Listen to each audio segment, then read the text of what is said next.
நண்பர்கள் அனைவருக்கும் வணக்கம். இன்னைக்கு நம்ம அந்த வீடியோல தமிழகத்தில் ரேஷன் அட்டைதாரர்களுக்கு மிக முக்கியமான புதிய தகவல் ஒன்று வெளியாகி இருக்கு. சோ அதை பத்தி தான் இப்ப நம்ம பார்க்க போறோம். தமிழ்நாடு அரசின் மிக முக்கிய திட்டங்களில் ஒன்றான கலைஞர் மகளிர் உரிமை தொகை திட்டம் தொடங்கி ஓராண்டு நிறைவடைய உள்ள நிலையில் இந்த திட்டம் குறித்த முக்கிய அறிவிப்பு ஒன்று வெளியாகும் என்று எதிர்பார்க்கப்படுகிறது. பெண்களின் பொருளாதார சுதந்திரத்தை மேம்படுத்தும் நோக்கில் தமிழக அரசு மாதந்தோறும் 1000 ரூபாய் வழங்கும் இந்த திட்டம் பெரும்பாலான குடும்பங்களின் பொருளாதாரத்தை சீரமைக்க உதவியுள்ளது. இந்த திட்டத்தின் மூலமாக பல பெண்கள் சிறு தொழில் தொடங்கவும் குடும்பத்தின் பொருளாதாரத்தை மேம்படுத்தவும் முடிந்துள்ளது. இந்நிலையில் இந்த திட்டத்தின் 1 வருட நிறைவு விழாவில் திட்டத்தில் இணைக்கப்பட்டுள்ள பயனாளிகளுக்கு பல புதிய அறிவிப்புகள் வெளியாகும் என்று எதிர்பார்க்கப்படுகிறது.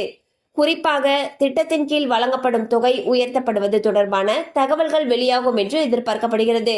மேலும் திட்டத்தில் புதிதாக இணைக்கப்பட உள்ள பயனாளிகள் குறித்தும் முக்கிய அறிவிப்புகள் வெளியாகும் என்றும் எதிர்பார்க்கப்படுகிறது. சோ பாத்தீங்கன்னா தமிழ்நாட்டை பொறுத்த வரைக்கும் மகளிர் உரிமை தொகை திட்டம் ஒரு பெரிய அளவு சக்சஸ் ஆன ஒரு விஷயமா தான் கருதப்படுது. இந்த திட்டம் தொடங்கி ஓராண்டு நிறைவடைறதுக்கு இருக்கு. இந்நிலையில் இந்த திட்டம் குறித்த முக்கியமான அறிவிப்பு வெளியாகும் என்று எதிர்பார்க்கப்படுகிறது. அது மட்டும் இல்லாம இந்த திட்டத்துல இன்னும் நிறைய புதிய பயனாளிகளை சேர்க்கறதுக்கு இருக்காங்க.